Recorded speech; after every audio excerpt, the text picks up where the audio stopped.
Oh, it's too in here. There's too much light in here.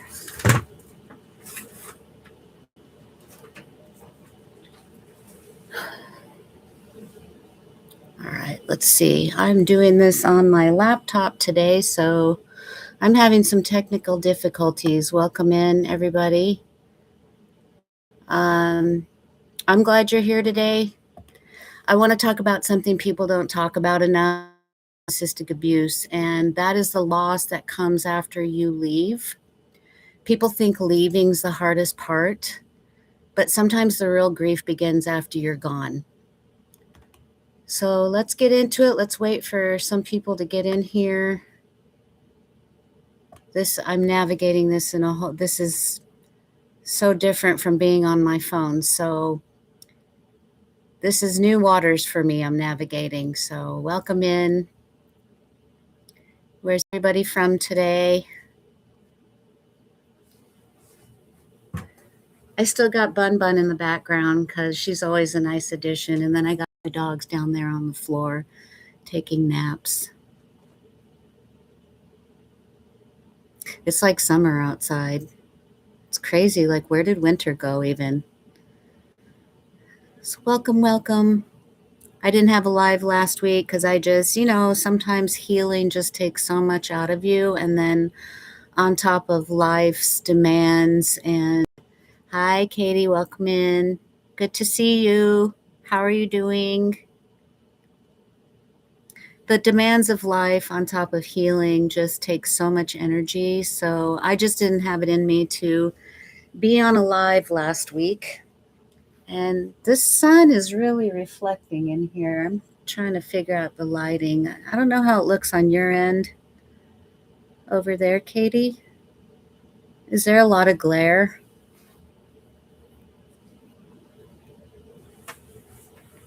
Let's see if I open it this way. I didn't want it too dark in here, like a night live. There we go. That looks a little better.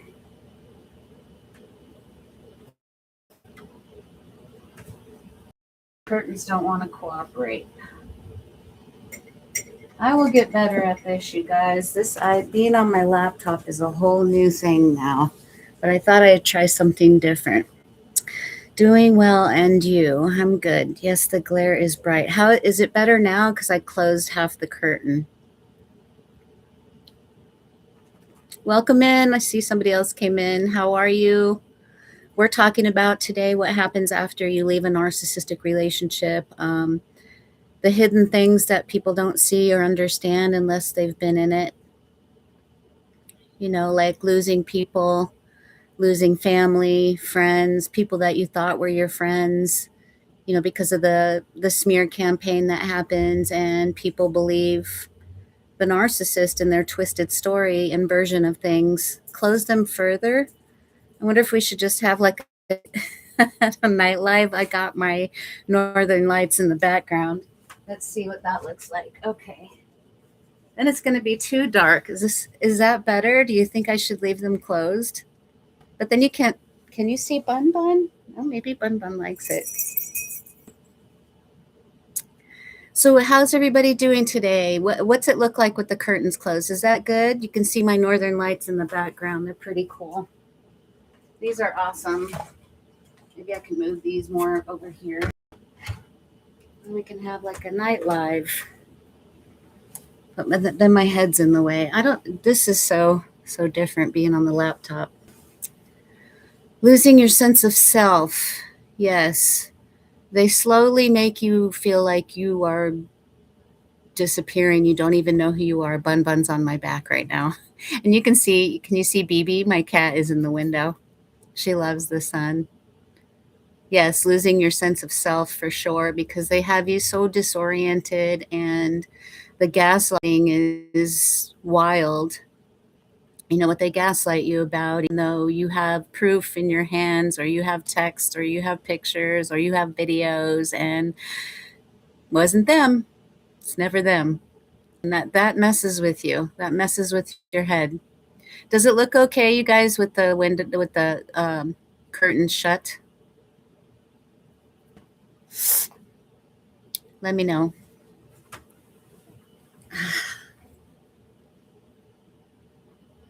This is so weird looking at the computer because when I look at the screen to look at the chat, it looks like my eyes are going off to the side somewhere. It's a little too dark. Okay. See, when I open that, then now eventually I will have an office space for my lives, for my recordings, all of that. Let's see. How about that? Is that better? Who else is in here? Say hello. How are you guys doing? How's your journey going? What stage are you in? I have these lives because I really want to interact with you guys. Yes, I just started, Deanna. Hi, Deanna. Welcome in. How are you doing? I've been messing around with the lighting in here because it was kind of too bright and then it was too dark. And I'm on my laptop today, so this is a whole different experience for me. I have to have bullet points put up because of the brain fog you guys all know about that happens after narcissistic abuse. I just lose my train of thought. So I have to keep little bullet points of what I'd like to cover today to keep me on track. So I'm not in a fog. That's good. Good. I'm glad that's better. Thank you, Katie, for letting me know. But how are you doing? What stage are you guys in? What is your biggest struggle right now? Earlier, Katie said about, after a narcissistic abusive relationship, the loss of self. Are you guys slowly getting your sense of self back since you left that relationship? And some people might still be in it here. Let me know either way. I have been away from my ex-narc 6 years, but still feel stuck in life. Wow, that's a long time. What's making you feel stuck, do you think, Debbie?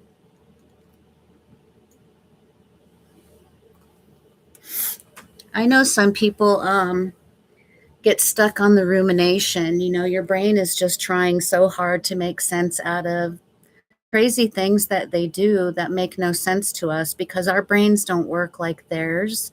It's really their brain operates opposite of what ours does. That's why we will never understand it.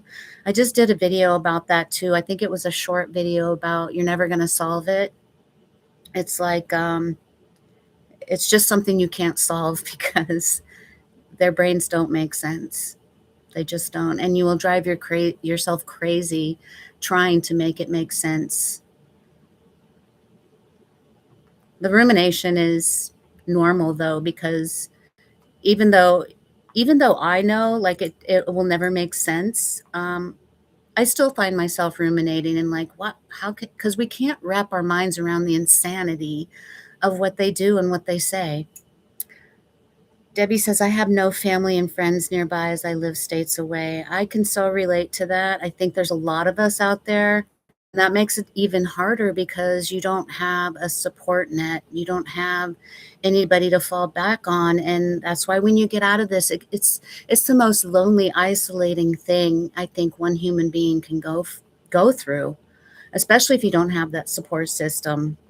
So I feel for you, and I'm sorry you're going through that, Debbie. That's why I'm trying to form this community so people don't feel so alone, because not all of us have the luxury of having close friends and family. And even for some of us that might, those people don't necessarily understand because they haven't been through it. They can't comprehend. A lot of people think that it's just a relationship, it's just a breakup, but it's not. It's not a normal breakup. It's so different. And you can't explain that to somebody that has never experienced it before. But in here, you'll have people that do understand. Katie says, I'm pending 2 years away from a relationship with a narcissist. I've had ups and downs. The realization of everything is so heart-wrenching. It really is. It really is. And congratulations, you guys, for being out 6 years, for 2 years, it's the hardest thing to get out of that because of the trauma bond. You feel like, I remember thinking, this is never going to end. This is like a never ending hell because you are so connected to them with that dopamine and cortisol spike constantly, and holding on to that hope that you want the person back that they showed you in the beginning, that fake self with the mask and everything. But really, for those of you that are in here that have been out of it, that's only the tip of the iceberg. Going through healing is not for the weak. Once you've decided to break away from it and deal with the aftermath, this is the hard part. And like Debbie says, correct, no support. I'm doing it alone. Plus, being retired keeps one isolated. Oh man, my heart goes out to you. Yeah, I should be. I should be retired. I wish I was, but I understand that completely. You know, when you really learn how strong you are when you are the only one to depend on. But I actually have a best friend now through my channels. I think we met on TikTok, and it's the first healthy relationship that I've had that is reciprocal. So there are people out there, because I remember being in that mindset that everybody's so screwed up. Nobody gets it. Nobody understands. And you feel like you're screaming into the void all the time. But there are healthy people out there. There are reciprocal relationships. And I am so thankful for the one. We learn together, and just the reciprocal mutual respect, all of it. It's so foreign, but it's nice, and it is possible. It takes a while, but once you have that self-awareness and you learn how to vet people, because once you leave a narcissistic relationship, your skills of sniffing people out get razor sharp. Like you can tell when people are fake like that. You see the patterns and you're like, oh, your body will remind you that this feels familiar and I don't like this. I'm stepping away. And then every time you do that, you honor yourself, and it builds that little brick of building back your self-worth, your self-trust, trusting yourself that you can make the right decisions about people. It's like walking in nothing. Where yes, it is. When you get out, you feel so disoriented and confused, and then you got the smear campaign going on over here, and then people that don't, when they ask you what happened, there's no quick answer for that. I mean, it's narcissistic abuse. It's so deep, and they don't understand if they haven't been in it. So yeah, it's quite the journey, but I'm so grateful for this community, and this channel is my baby, because I don't ever want anybody to feel alone like that. I wish I would have had a community where I did go on some lives of other creators out there, and I don't know where they are now. I often wonder what happened to them. But I used to go on a live every, was it weekend, Saturday, and that helps you feel connected. Even if you have that, like this community is why I wanted to build the channel. And I'm healing in real time with all of you guys. So I don't want anybody to feel alone, because it is, even when they say, you're not alone, it truly does feel like you're alone, even though there's other people going through it. We each have our individual journey and paths that we're going down, but at least I know we can connect in here. You guys, if you go in the community tab, I try to get interactive in there. Eventually I'm going to have, I don't know, Patreon, or I don't know, something to where we can connect on a more personal level, so nobody ever feels alone like that, because it's very isolating. When like you wake up to patterns, and when people are so convinced and easily influenced by a narcissist, you feel like, why even say anything?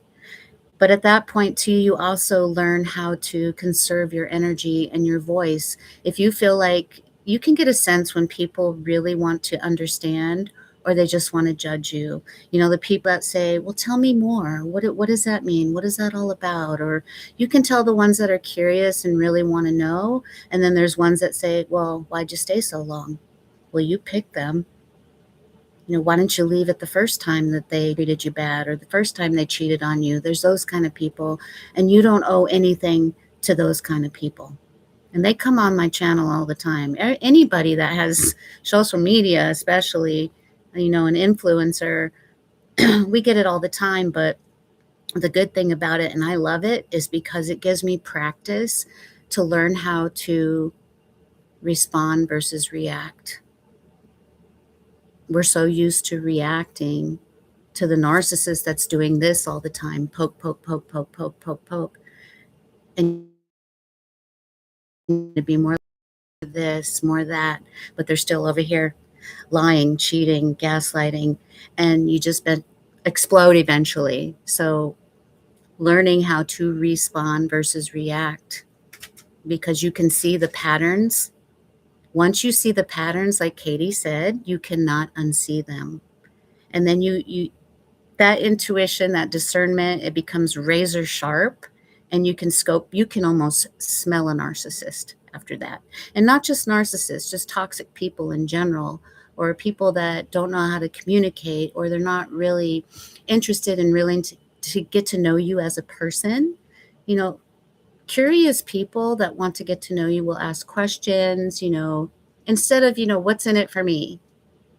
Or if they always talk about themselves, or safe people, safe people energy. So anybody else, what losing family and maintain your mental health and peace is absolute. Yes, Katie, especially when we get older.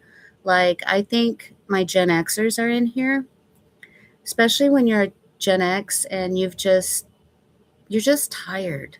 You can't take any more of the crap, and you learn how to just save that energy because you need it, for your mental health and your peace. It becomes very important. It's the number one priority.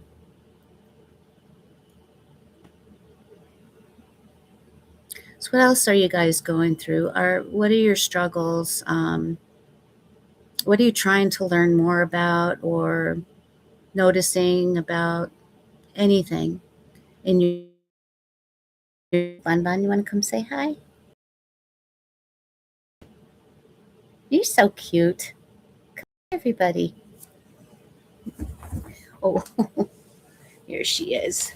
Oh, I still haven't cut her nails, you guys. Okay, okay, okay, okay, don't scratch me. Oh my goodness. She was just over there staring at me. So anything you guys want to talk about, I'm just gonna kind of let it go with the flow. You know, I wrote some notes, but it's just a nice time to connect with you guys, see where you're at, what kind of, excuse me, what kind of videos would you like to see? Um, Anything.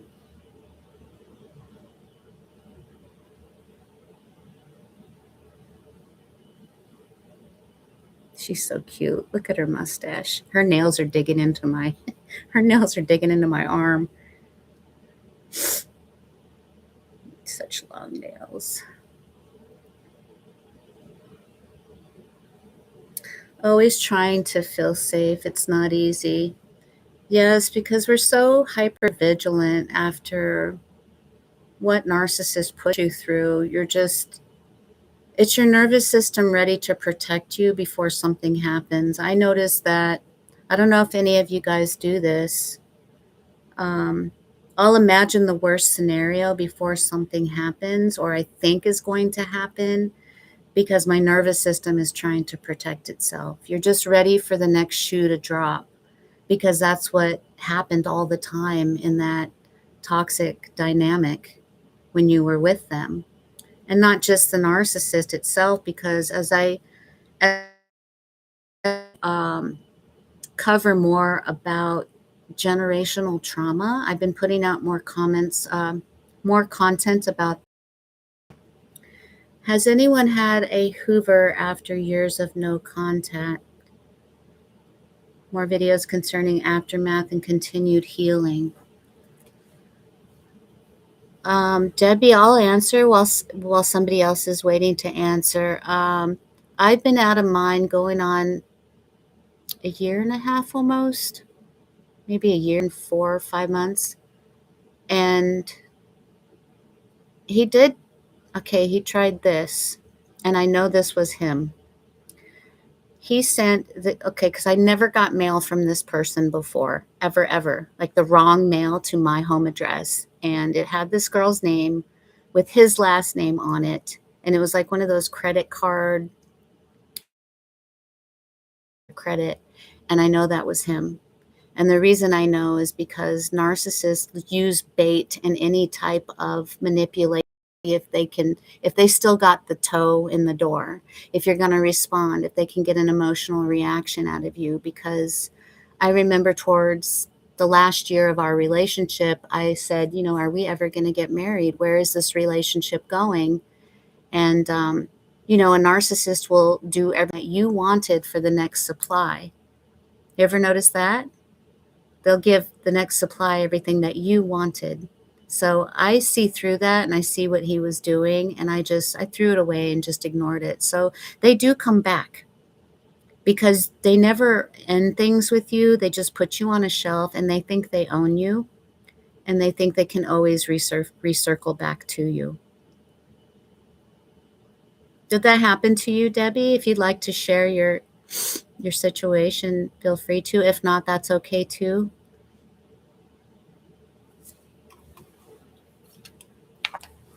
Yes, a few phone calls. Narcissists relish in the thought of keeping you as an object. Yeah, that's how they see people. People are just objects. What can you do for them? And they don't see you as a human being because they don't. It's just like this bottle that I'm drinking. It's just, I'm using this to drink out of. When you had a post asking what people wanted you to discuss on a live, someone mentioned an alpine divorce and how common it is. I just checked and no, there's no comment under that post. I noticed that too this morning, Deanna. They either deleted that post or blocked me. I don't know. Maybe they got scared. Maybe who knows what happened, but the alpine divorce, I'm guessing, I've never heard it called that, but is that when they take you, like there was that one guy that offed his girlfriend because she left him, and then he wanted to act like friends later and take her on a hike, and he took her out to the top of this mountain and then wound up ending her life. I guess is that what they call alpine divorce? That term is new to me, but I have heard of that happening. So we can talk about anything you guys want to talk about. If you want to hit on that. Abandoned during camping or hikes. Yeah, I've never heard the term for it. I've heard of it, but I didn't know that's what it was called. So I'm constantly learning things about. You never stop learning things about this. It's crazy how much is out there. That's why I'll have endless amounts of content to talk about. Guys, thoughts about that? The alpine divorce, abandoned during camping. And, they only don't do it then. If you think about it, a narcissist abandons you all the time. The main parts in the relationship I was with is when my son ended his life and the narcissist abandoned me. He went off for 3 weeks, and they're not alone when they go off and discard you. They're getting with other supply. And just know I had to grieve by myself. And that's the same thing. It's like being left out in the middle of the woods somewhere and you have no idea how to get back, or they drop you out in the ocean somewhere with sharks circling you, and then they're laughing as they're driving away in the boat. Or it's crazy how their minds work. They just don't care. That's horrible. Horrible. That's inhumane to me. But I try to keep it professional as I can on here, but Katie knows the kind of mouth I have and my unfiltered self. But because I want to keep my community and my channel respectful, I won't go there. It's when someone is so cowardly that they cannot take responsibility for their choice of actions. Yes, because everything is everybody else's fault. They can do no wrong. My ex was removed due to an order of protection. Once his legal issues were resolved, he has not bothered me. I did have to drop a friend because she was a direct pipeline of info into him. I'm so sorry you had to do that. When you find out that friends really aren't friends, and they'll use them to triangulate you. Loneliness while in a marriage relationship is the worst. Yes. Yes, Deanna. Solving that, I don't know if you guys saw the video where I was being shamed for the video I posted. Um, oh, it was a short video about this isn't junior high anymore. Like that, how a lot of men love the chase, but they don't want the connection. And I said, this isn't junior high anymore, so piss off. And he said something like, well, enjoy being alone the rest of your life. I would rather be alone.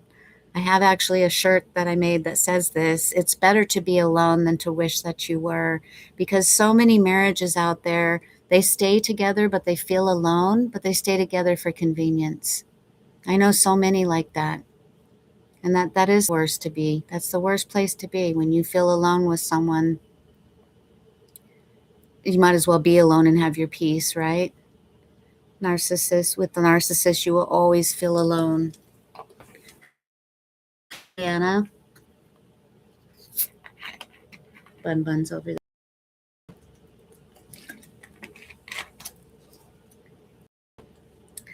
Yes, you will always feel alone. And that's one thing about healing, about coming back to yourself, about finding out how you are, who you are, taking up new hobbies. What do you like to do? Because you were always so worried about pleasing the narcissist. And growing up, if you came from, narcissistic abusive families and toxic households, you were worried about reading other people's emotions, managing their emotions, and you left yourself out. You don't know what you like. You don't know who you are. So once you come into that, you start not feeling alone. I thought, man, some people, like the guy that commented on my video saying, enjoy being alone the rest of your life. That means he has a fear of being alone the rest of his life. But if you can't be alone with yourself and enjoy yourself, how are you going to be happy with somebody else? So it's exactly right about being in a marriage where you still feel alone, or being with a narcissist. 45 years. Oh my gosh, Debbie. That is such a long time. Oh man, bless your heart. That is a lot. You've been out 6 years? Sorry, forgive me for getting conversations confused and the brain fog. I still have the brain fog, but it doesn't mean I don't care to listen. How long have you been out, Debbie?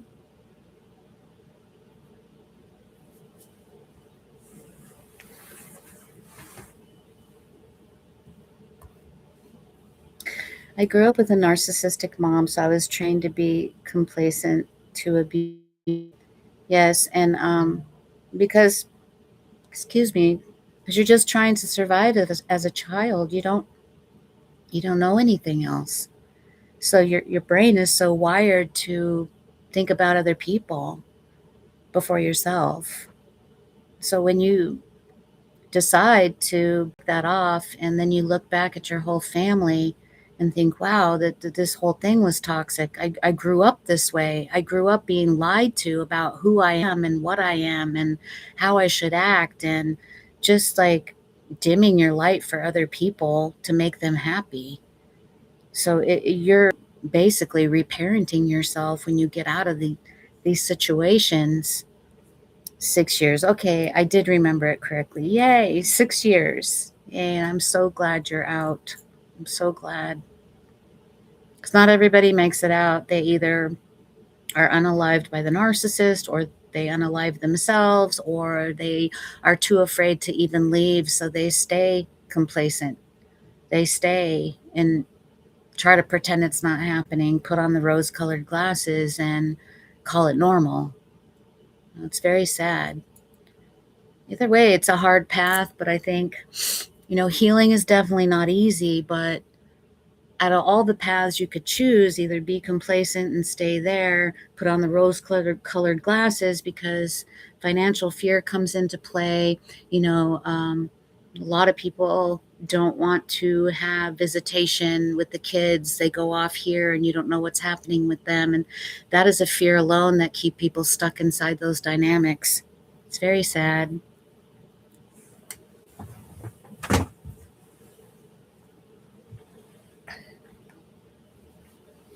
The abuse from a narcissist is so intense. It really is. It's like an alternate reality because they try to get you so disoriented because you're easier to manipulate that way, and you just don't even feel like things are real. You disassociate a lot. Do you guys remember that disassociation, just kind of staring into space because you're just trying to escape reality? I don't miss it.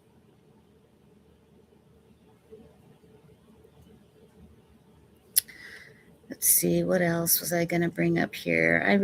This is hard to know. I need to get 2 computers is what I need to do, so it's easier to see my notes. Okay, so we talked about smear campaigns, leaving the narcissist. Oh my goodness. Sorry, you guys. I'm having technical difficulties. Whatever you guys want to bring up, we'll just kind of make this a roll with the flow. It's like riding a nonstop roller coaster. Yes, it is, Katie. And that's what healing is like too. You'll have good days and then you'll have days like, am I even healing? And you just like, does it ever stop? And we always joke around about the universe like testing you with it. It just seems like, I don't know if you guys feel this way, that everything's about narcissism. My daughter was giving me a hard time last night because what were we watching? Something about the back rooms, and they have all these creatures, and this one creature, the way they described it, I'm like, wow, that sounds like a narcissist. And she's like, Mom, everything's about a narcissist.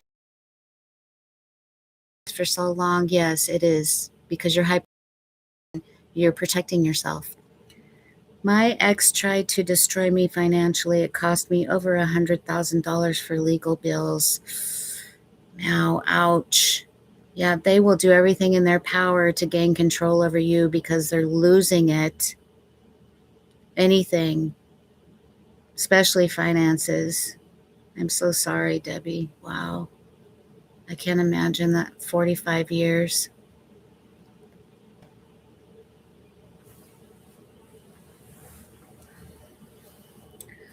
Narcissists will find every little thing that will hurt you so deeply. Yes, they will, because they never liked you from the get-go. The issues they have with their mother, I believe that, I really believe they hate women. That's why they want to use you and destroy you.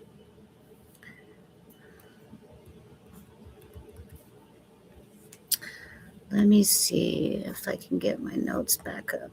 I never succeeded with that. Let's see.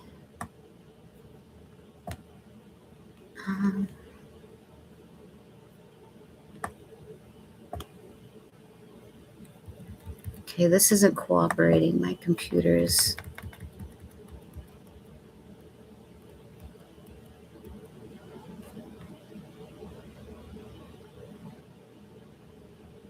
Oh, this is what I learned. It was a term. It's called disenfranchised grief. When people minimize your experience after you leave, you know how we were talking about that earlier.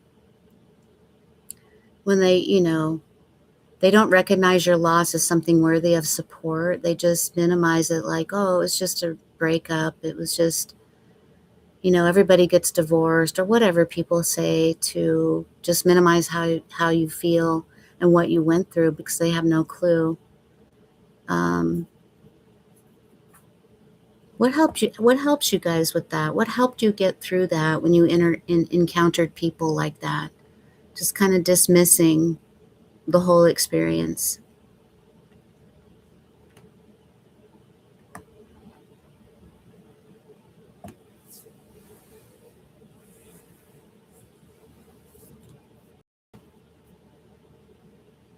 because healing can be it's very quiet for us. It's like you're in a completely different world. Like it feels like everybody is asleep and they have no clue.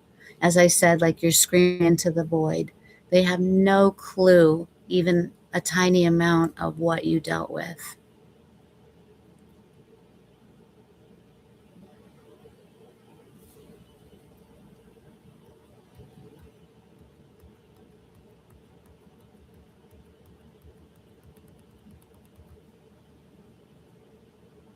So I'm just going to give people a minute to type their thoughts. Um,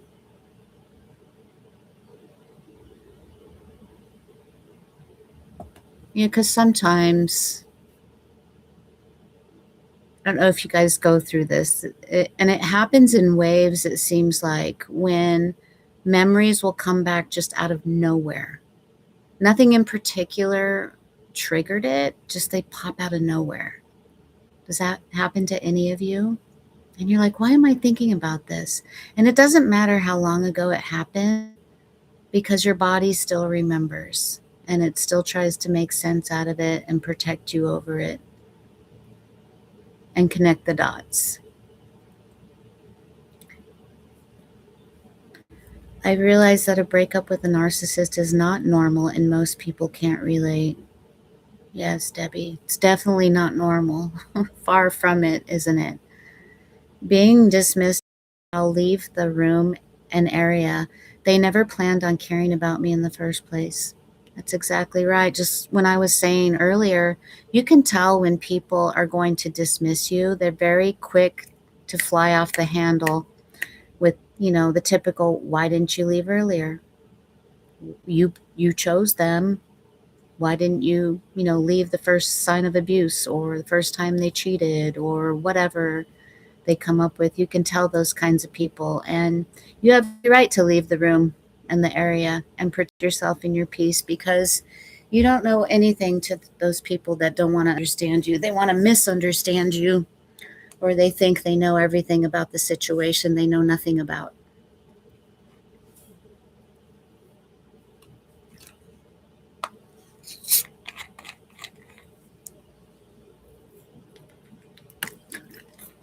Here's a question I have.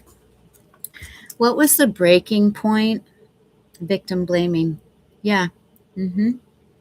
What was the breaking point for all of you that made you finally say, enough is enough, I'm out of here?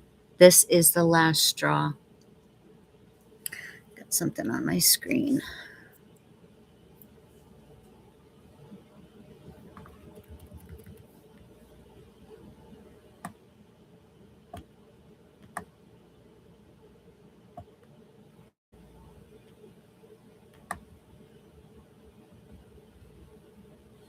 Yes, and with the victim, that's one thing why I tell you, welcome people coming into my video comments and projecting what they think they know about me based off a 5-second video, because it gives me it's muscle memory. When you've been conditioned and lied to on how to act a certain way and not defend yourself, that other person's always right and you're always wrong, it takes a minute and muscle memory and keep practicing on how you respond to those people, because it's 99.9% of the time they are projecting their insecurities and their fears onto you. And things that people are uncomfortable with, they will attack you for that, just like the narcissist. And so it's muscle memory. And it not only helps my algorithm, but it helps me build that muscle that I was afraid to go live because of that reason, but now I'm like, okay, bring it on. But I got a moderator now too, my friend Katie. So, but it's just learning to develop that muscle enough to where you know how to handle people like that. And how Katie said, just you don't even owe them your breath, really, for people that just want to dismiss you and not really understand, friends, family members, whoever. Those boundaries are yours to put up for your protection. It's not punishment on anybody else. when I seen him go black-eyed for 3 days straight and then threatening to unalive me after he dismembered my son in front of me. Oh my gosh, it's crazy. That is so scary. The black I've seen the black-eyed thing one time and that was enough for me. Yeah, it's like the lights are on and nobody's home when it's very spine chilling. I don't know if anybody else in here has experienced that.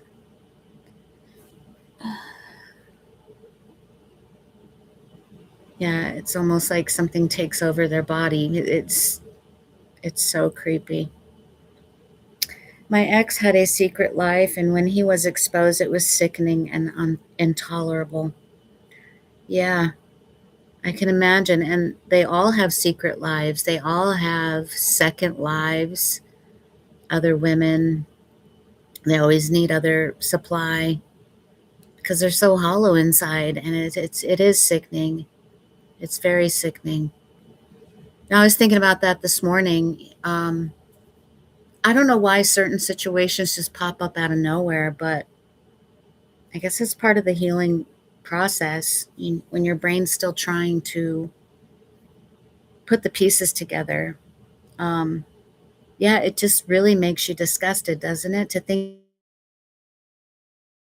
I remember one thing when he was gaslighting me when he had gone away for 3 or 4 months for work, and he was cheating on me, and it showed up on the phone bill. I could tell, and it was a woman, and I spoke with her. And of course, he already got a hold of her and did the smear campaign. So there was no convincing her of what type of person that she was messing with. And later on, I finally got him to admit that, he called her first because he made up how he gave her his phone number because in case she changed her mind. And, um, he definitely didn't call her first, but the phone bill reflected something completely different. And so when he finally admitted that, I said, "Why couldn't you just tell me that from the get-go? Why are you lying to me when the phone bill clearly says that's what you did?" And you know what he said? This is the silliest, most sickening thing I've ever heard. He said, "Because I already told you one thing." So because he already told me a lie, he couldn't take accountability and tell the truth from the get-go. It's just the most insane thing I've ever heard. When you see their demon coming through. Yes, and your son, I'm so sorry you had to go through that. Thank you, Debbie. Yeah, it's the most described that no parent should have to go through. And then, when you need the narcissist the most, when they're not there for you. It's the same feeling as the Alpine divorce thing. They take you off on a hike somewhere and just leave you out in the middle of nowhere to fend for yourself. Thank you.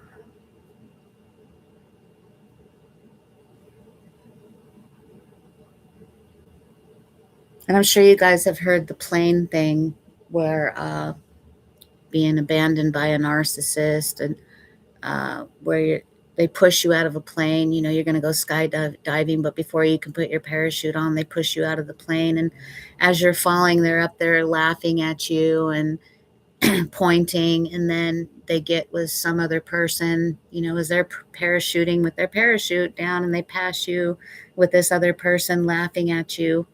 Then you hit the ground and everything's shattered, and they don't care. It's just insane. It's insane how their brains work. Just no empathy because, a part of it,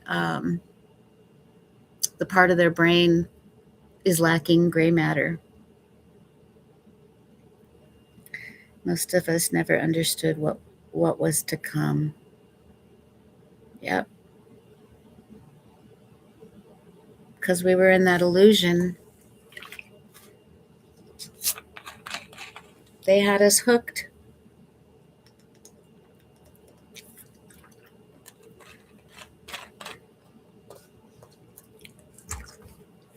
But once you wake up, you can never go back. Once you see it, you can never unsee it.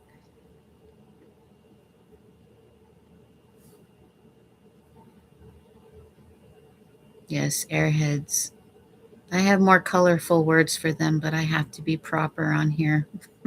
The amazing thing is that we all have survived, yes. And you don't realize how strong you are until you look back and go, holy crap, I went through that and I'm still here. And then we're here to help each other. And that's the awesome thing. That's the silver lining out of it. And you become a badass. You realize how, like, you almost feel invincible. Like there's nothing else that can hurt you because you've been through the worst. You've already been through the hallways and tunnels of hell and came out alive. Yes. Yes, we've all survived. Yeah, I wonder where Giuseppe is. We thought for sure he'd be. Maybe he's working on his cars.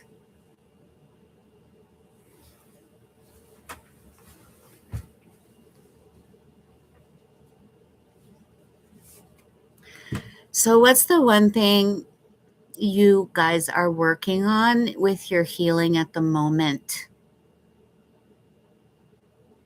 That's that you've seen growth and you're continuing to work on it.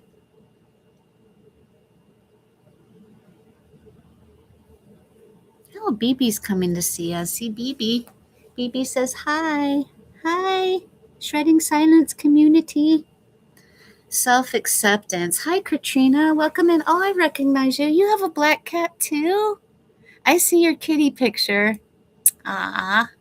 Finding what I like about me, self-acceptance. Yes, those are all great things, because we were lied to. We were lied to for so long. And thank you for the hearts. Everything they said about us was a lie. And not just that narcissist, our family, growing up as children, being lied to about who we are or who we should be. BB says hi again. Hi. I should have brought her treats up here so she can hang out in the camera.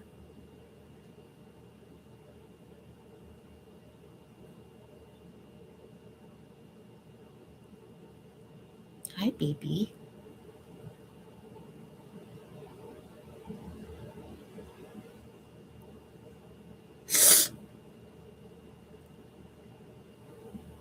Anybody else have learned?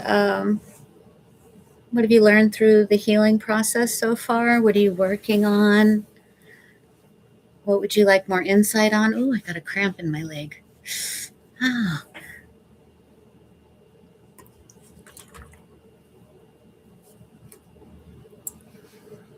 You know what thing we can also be grateful for is that we didn't turn out like the narcissist. My therapist said the other day that, some people turn out to start acting like the narcissist because they either go one way or they stay the empath or they go the other way. So I am so grateful we did not do that because Bun Bun Treats and Kitty Churu Crack, you have a house panther. Yes, I have one panther in the house. Do you have any kitties, Debbie?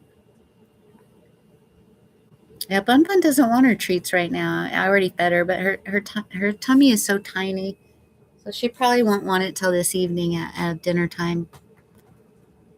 But what was I saying? I got brain fog again. You guys will have to help me out. Welcome, whoever's come in the room. Welcome to the Shredding Silence Live. We're just kind of talking about a little bit of everything. And this was mostly about, the things that you lose after narcissistic abuse. You know what? Some positive things you lose are turn narcissistic. Yes, you do have compassion. Yes, you do. Some things we lose are not having to be freaked out about cell phones. I'm still going to do a podcast. I think I did do a podcast about cell phones, how those give like a lot of people triggers, because the cell phone is used as a playground for a narcissist. They can lead their double lives. What was I saying? I have 7 kitties. Oh, and 2 dogs. Yay. And gray matter. What about the gray matter, Katie? Narcissists don't have that. Oh, I was saying one things we did lose are the paranoia. Having to wonder, who are they cheating on me with now? Who are they talking to? What supply did they meet today? Because they'll sprinkle a little bit of truth with a lot of lies, and you never know what's what. I have gray matter. Yes, you do. Yes, we have gray matter. But one thing I'm still trying to find and research is when in that I don't think we consciously make a decision that, okay, I'm going to be a narcissist or an empath as when we're children. I'm just wondering, when does that actually happen? How does the brain figure out which direction it's going to go? Because I am so thankful that we did not like that.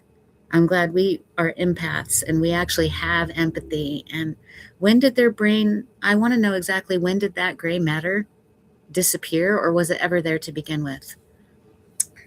I don't have to be afraid of my physical safety anymore. Yes, that's a huge one, Debbie. Your physical safety and your mental safety too. Narcissists are supply sexual. Anyone can be supply. Yes. Male, female, same sex, opposite sex. It doesn't matter if they're family. The ex-narc I was with his cousin. So it doesn't matter if they're related, friends, same sex, opposite sex. And then, it goes on from there. Anything is supply. YouTube notification.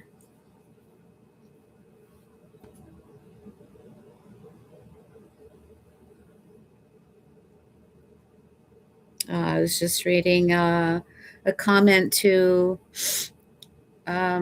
one of my posts in the community about, do you think narcissists die alone?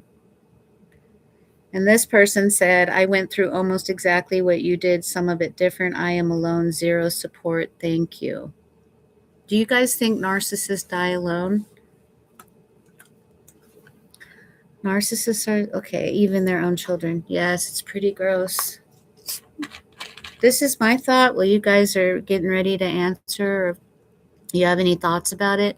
I think that there's skilled people out there that a narcissist can leech onto, that they won't die alone per se. They might have someone physically there, but they will never make that connection with the person ever. So technically they are alone, but not in a physical sense. Does that make sense? What, Hachi? Where are you? Hachi, where'd you go? Here. Where are you? Hang on, I gotta open the door for my dog. You gotta go potty? Wanna go potty? Come on. Go, baby. I can't leave it open because I don't want to be loud.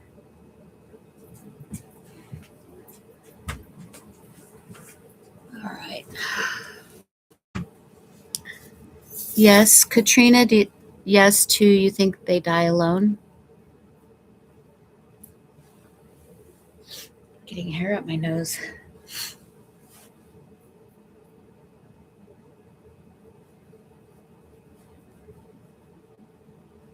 Yes.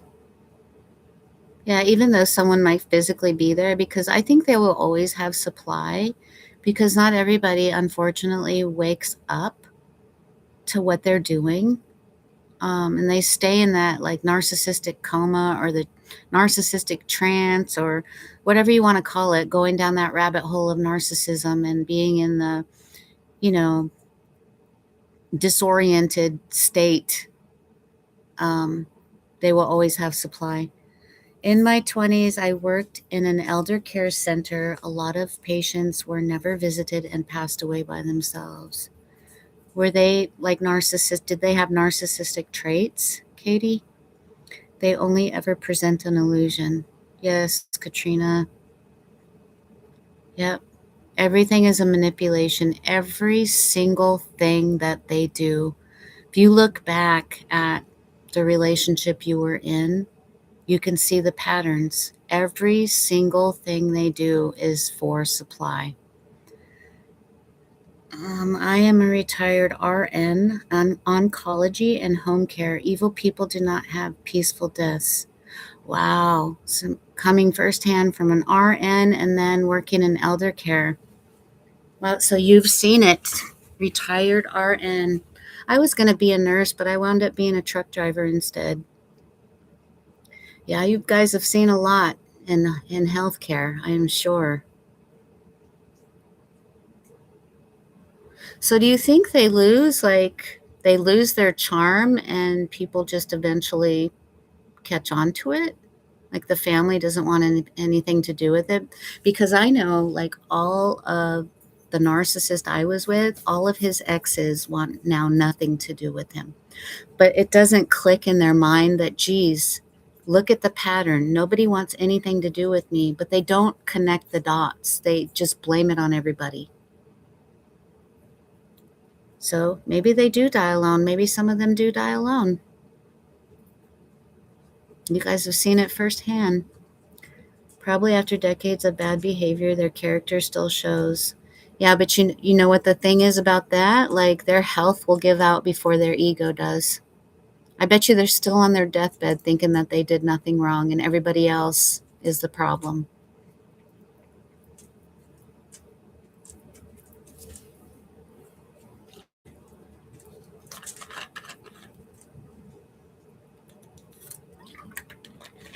Sometimes I feel like, I don't know if you guys feel this, but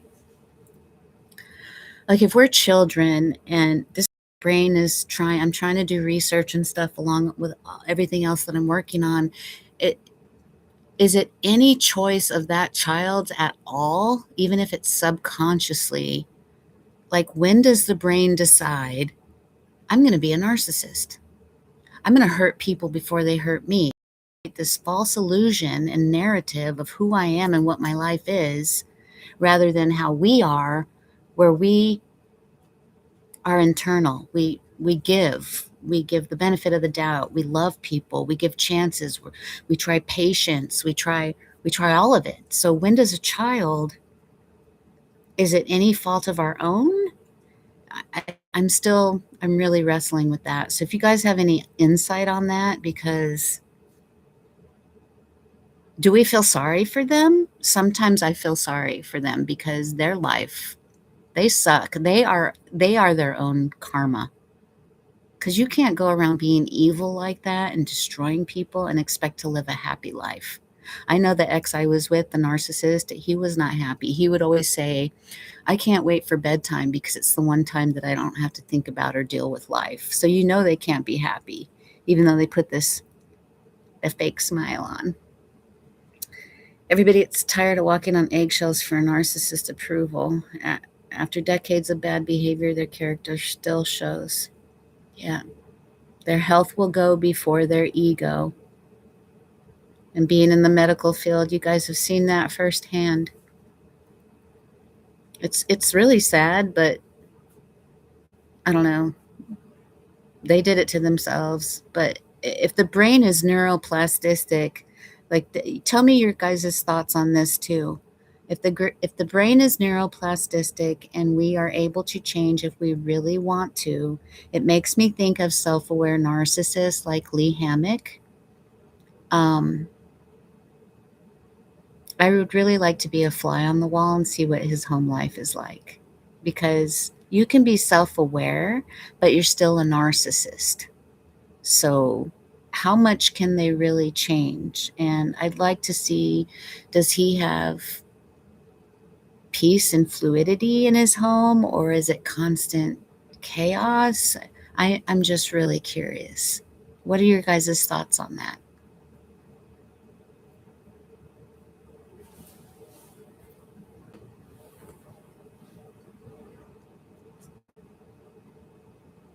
Oh, we're at an hour already.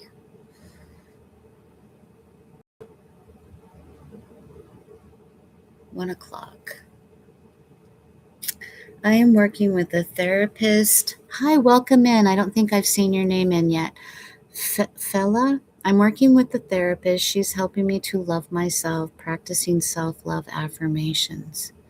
Yes, and another thing I've learned with that is the chitter chatter in your brain, that it's on autopilot, that it really helps to sit in silence with yourself and listen, like filter out all the noise.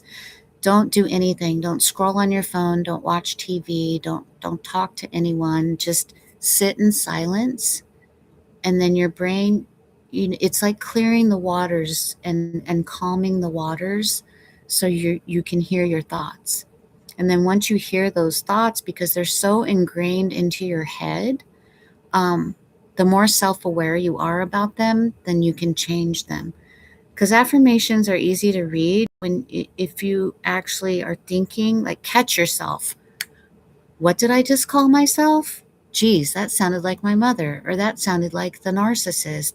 That is not true about me. I love myself. I'm a good person. I'm loving. I'm caring. See what I'm saying? You're catching yourself. They can't change in just my opinion. Yeah, I agree, Katrina.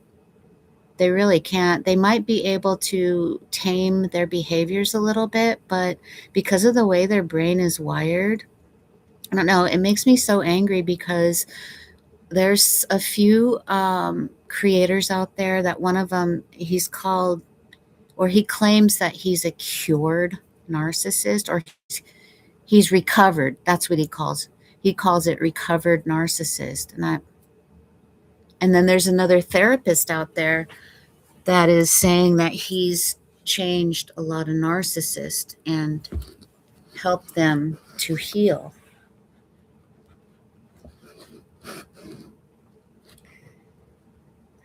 I'm betting around 5 years old or prior due to brain development.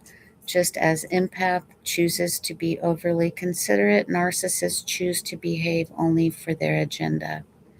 So, do you think there's some awareness about it, Katie, even though if we're young like that at 5 years old and prior? Like, it's a subconscious decision?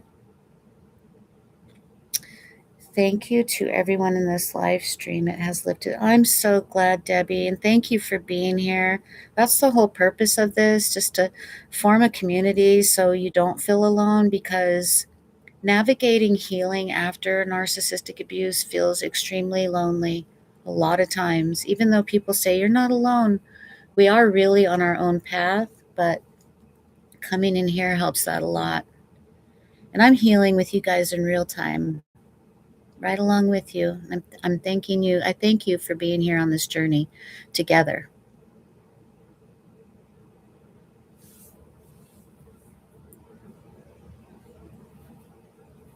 Yes.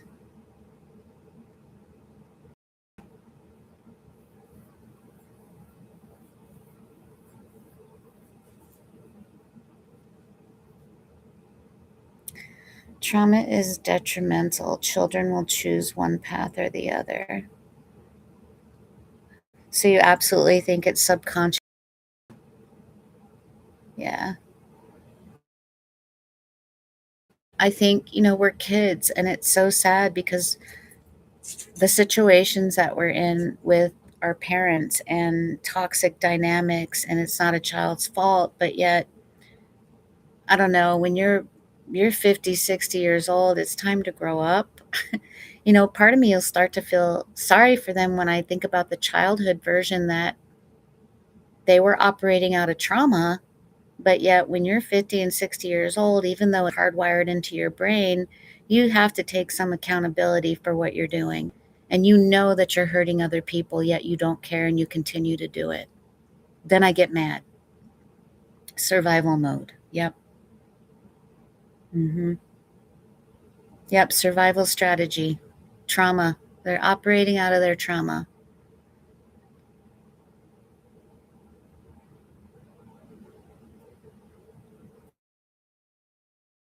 so crazy. And then there's the whole spiritual warfare thing, but I know not everybody agrees with that. But I really think it's spiritual warfare. Being 58 and finally growing up is not an easy path. Yeah, it's not easy for us, right? And we don't go out, we don't turn our trauma into hurting other people. We're the opposite. So think how hard it is for us to change. That makes it pretty much impossible to none for them. They can be self-aware, they can learn the language of psychology, but they're still a narcissist, bottom line.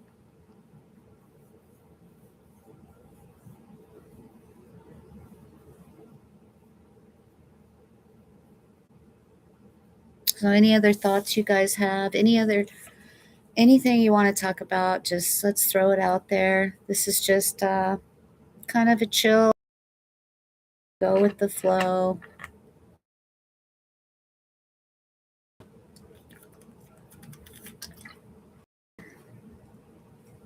I can't believe how hot it is already outside. Wow, where did winter go? Seemed like that was only a couple days.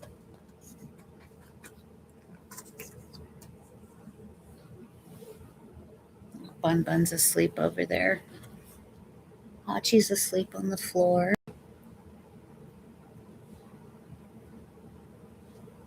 Got something in my eye.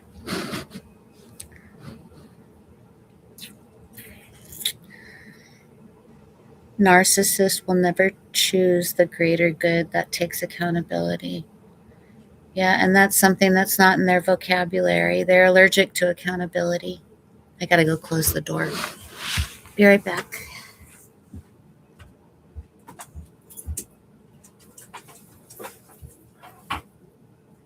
Are you done being in here, Hachi? I'll take you for a walk after the live, okay? My dog, Hachi, would not let me sleep in this morning. It's my day off. I took them out early this morning, fed them, and I thought, okay, now I get to sleep in. Nope. Nope. They're just like toddlers. She started whining. Ooh, ooh, ooh. My babies.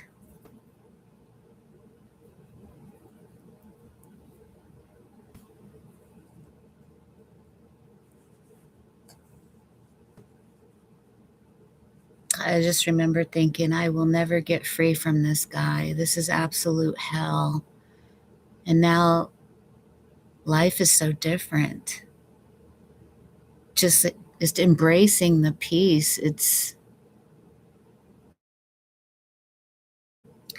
I'm glad to be divorced. I do not fear another relationship as if healthy ones are not possible. I do not notice fear of another relationship as if healthy ones are not possible.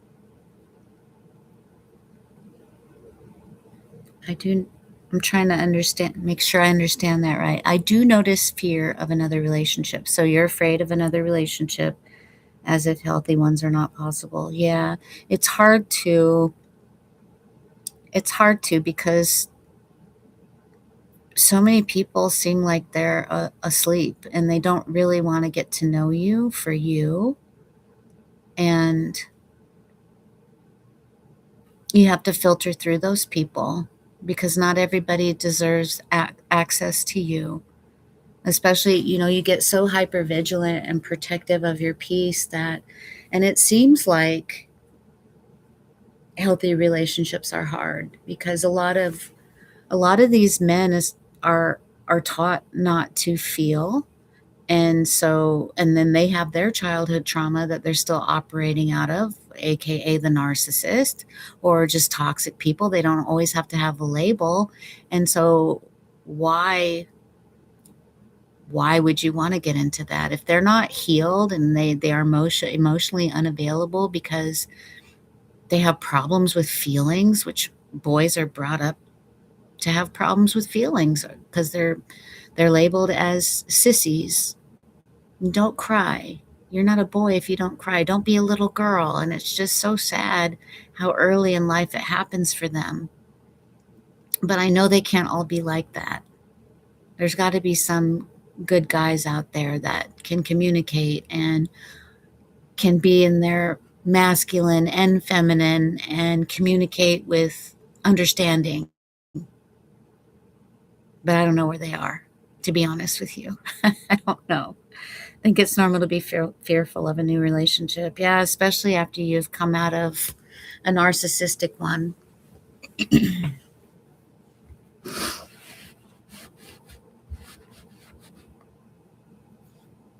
Laughing.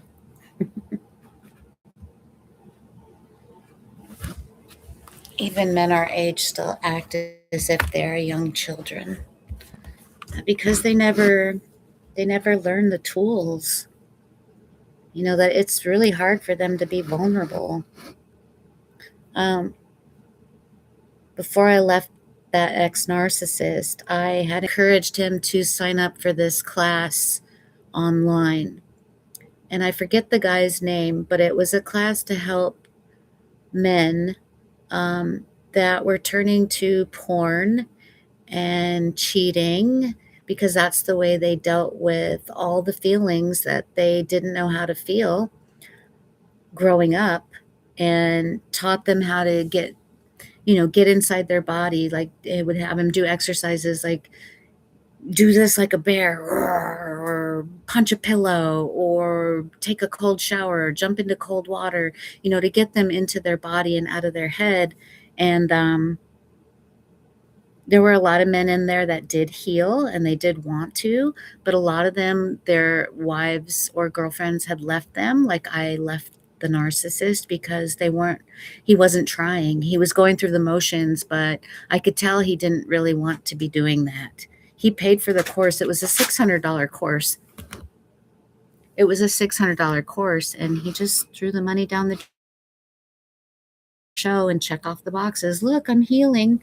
He would get the book, and it's like I could tell he wasn't absorbing it. He'd read it, but it wasn't clicking, you know. But there are men out there, because I would be involved in the community chat that they would have. There were men in there that were actually taking accountability and learning. So it is out there. It is possible. It just seems like finding a needle in a haystack. Although I'm not looking. I'm happy. If there's a good guy out there, he's going to have to come find me somewhere, because I'm not looking. Yeah, no thanks. I'm happy with my peace right now. Life is so busy. Can you guys relate to that? How many here are okay with being single the rest of their lives? You're just enjoying your peace so much you can't possibly imagine being in another relationship. Both men and women who don't care to take responsibility for their actions will never become their possible selves. Yes. Yes, and women too. I'm sure there's women, I just speak from my experience, that there's women that are brought up that are narcissists. Our mothers. I'm good being single. Yeah. My thing is, like, the standards of what we deserve seem to be so difficult for them to give us, in my experience. And then they'll say that the bar is too high. Okay, well, go find someone that has a lower bar, because I'm not going to lower mine. We've gone down that road with the narcissist, and the fantasy, enjoying my peace now. We can dream. We can always dream, Katrina. There's nothing wrong with that. But peace is definitely nice. Yes. And we all deserve it. Definitely deserve it.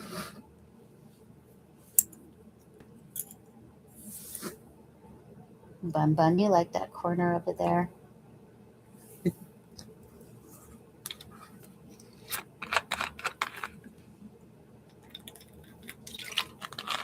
Yeah, and they're nice to look at. Like I told Katie the other day at work, there's this cutie that drives one of the tractors, and he's eye candy, but that's about it. I would love to be married again to the right person. If it doesn't happen, I'm okay with that. Stress is now gone. Life is easier. That's the single acronym. I just did a short video on that. Stress is now gone. Life is easier. Single. Yeah, I would love to have a relationship one day to the right person, but if it doesn't happen, I'm okay with that too. So yeah, I'm right there with you, Debbie. And it's nice, like Katrina said, to, you can fantasize about it and dream about it. Nothing wrong with that either. Nothing wrong with looking at eye candy. But beyond that, I'm good. Yes, stress is now gone. Life is easier.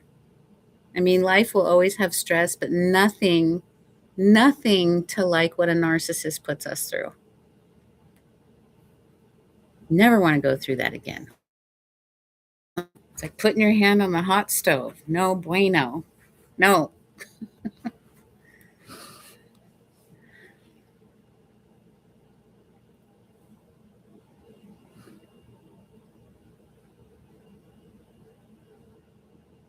I wonder if you guys have you heard that acronym? I thought that was great. That made me laugh. Katie sent it to me, and I was like, I have to make a video out of this. It's just so nice, so freeing, and not having to, worry about them bitching about this or that, because you can never, the bar is always raised. You can never do things good enough for them. If I don't want to do dishes, I don't want to do dishes. They'll stay in the sink. What was the dishes police going to come? The dishes are fine. They will be there tomorrow. Just little stuff like that. It's nice to come home and not have to have things like that to worry about. Do you guys have anything that you're so glad you don't have to deal with like that has to do with, the house or anything? Being placed in a sewage hole is no fun. Marriage is great. Yes. Well, it's great when you make it great. When they make it, takes two people. Not when you're the one rowing the boat. You're the only one rowing. It gets tiring. Yeah, and sewage holes stink.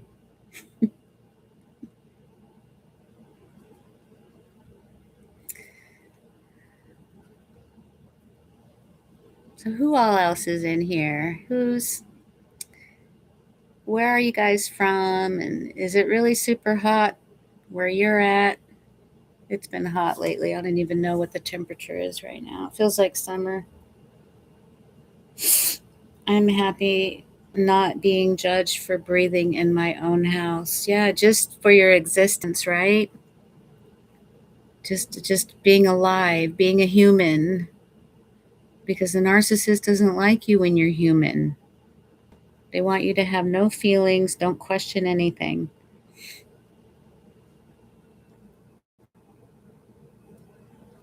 Let's see, temperature.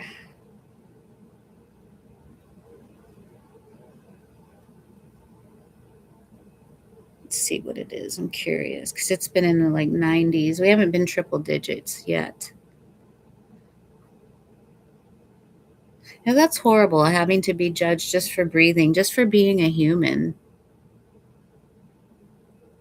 It's 62 right now? Oh, I thought it would be hotter than that.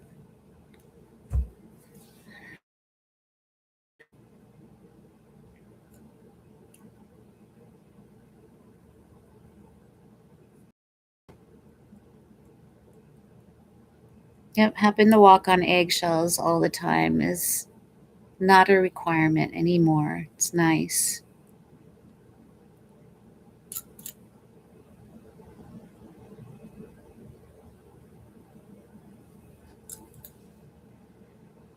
I think I'll go on for 10 more minutes. I'm going to stay on an hour and a half this time. So I've got to finish fun things called taxes. A narcissist only wants a cute dolly on a shelf that they can play with at their convenience. Yep, that's absolutely right.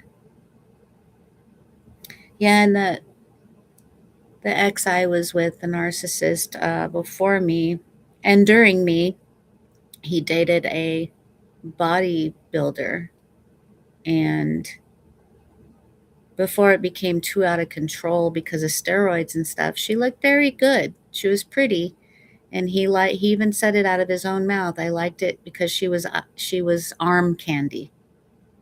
It's the arm candy. It's how you make them look.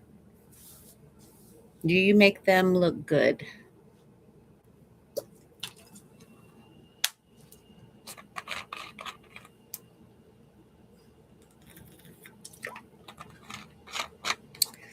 You are right, Katie. Put on the shelf most of the time. Yep, and then they think they can, that you'll be on the shelf when they come back. That's why when earlier someone was asking me, do they come back after years? Yes, absolutely. It's called pop-up narcissist. Pop, pop, pop, pop. Like popcorn, they will pop up because they want to test you and see if you'll still come around. They test your temperature. They stick their foot, see if they can stick their toe in the door. Yep, can I still get supply from you?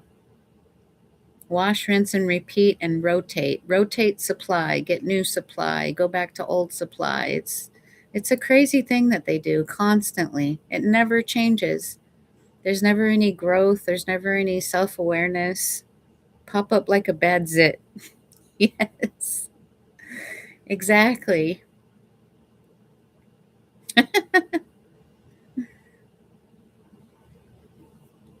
That reminds me of that. I think that's where that one influencer, I can't remember his name, but I think we both seen that video, Katie, where he says narcissists pop up, pop, pop, pop, pop, pop. And he was doing the pop, pop, pop thing. It's crazy. They think you are their property. You are just a coffee cup in a cupboard. And then one day they think, oh, I missed that coffee cup. Let me go see if it's still available. Nope. Not anymore. Because we are self aware. We are awake. Oh, you see a little bit of Bun Bun in the corner there. Where is she? There she is.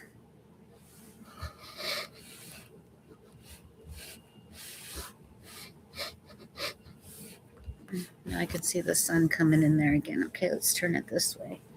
Only got a few more minutes. But it's been so nice hanging out with you guys today. Anything else you want to talk about in the last few minutes? Any final thoughts? Any goals that you have for your healing? Any videos or podcasts that you'd like me to touch on? I have endless amounts of things I could post about narcissistic abuse, healing, generational trauma, but I like to get your guys' input first about what you're working on, what you'd like to see, what you're maybe struggling with.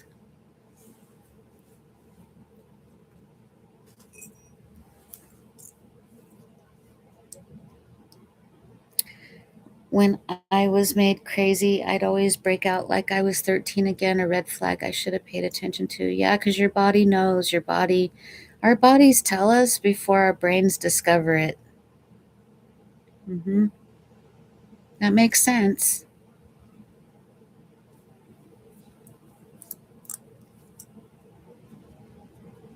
Okay, so I'm going to leave this last few minutes to you guys.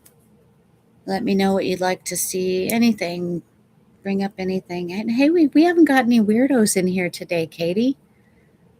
You haven't had to do any moderating.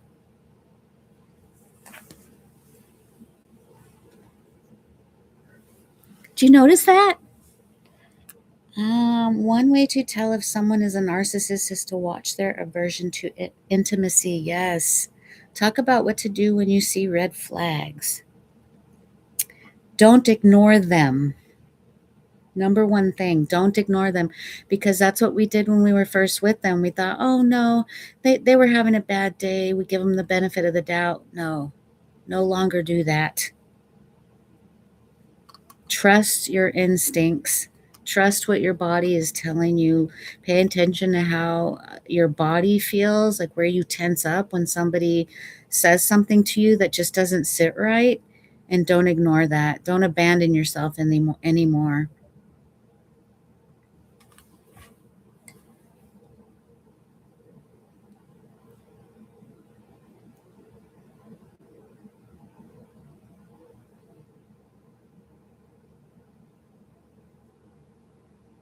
My daughter's having an asthma attack. Hang on.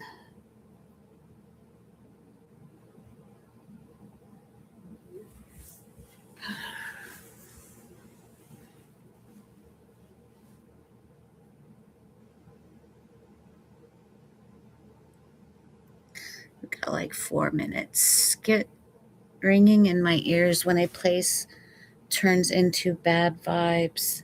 That's good that you notice that. Like, that's why being in your body is so important, like it's every day just for a few minutes, um, to drown out other people, the world, crazy life. And you'll be able to start to calm down and notice your thoughts. So you can hear yourself thinking, because everything else is noise. And then you'll get more in tune to your body will tell you when something or somebody is bad. When your nervous system calms down, have you guys experienced just exhaustion? Yes. Oh my gosh. Yes, Debbie. Yes. That's why I didn't have a live last week, because my nervous system was just so overloaded, and healing takes that a lot out of you. Yes. Yep. It takes a lot of energy to process everything. And it's just like healing from, being sick. Your body needs time to recuperate, because the narcissist did make us sick. They did. They tried to. They tried to. They tried to end ya. Should we kick him?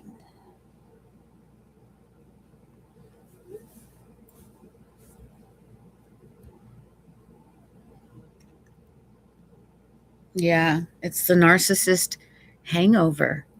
You're still healing takes a long time. I mean, the damage that they did wasn't overnight. It was 1,000 paper cuts, so very subtle. And then when you connect the dots and stuff, and you remember, it takes a lot out of your. It takes a lot of your energy. Absolutely.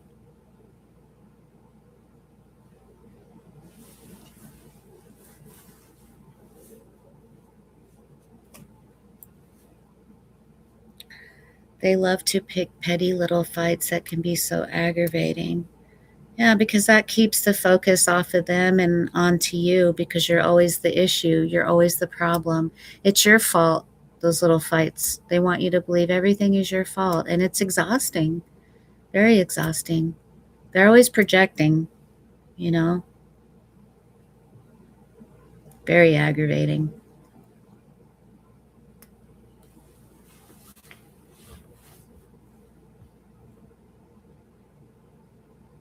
And energy recharge is the hardest to recover.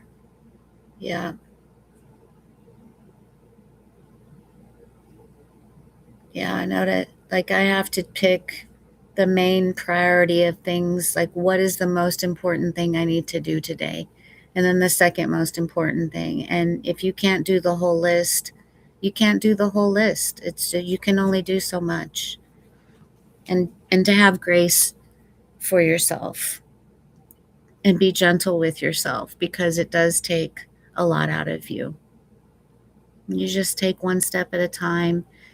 Self-care, eat good, hydrate, shake all the stuff out of your body. I talked about that last week, about shake, because it lives in your body, that trauma.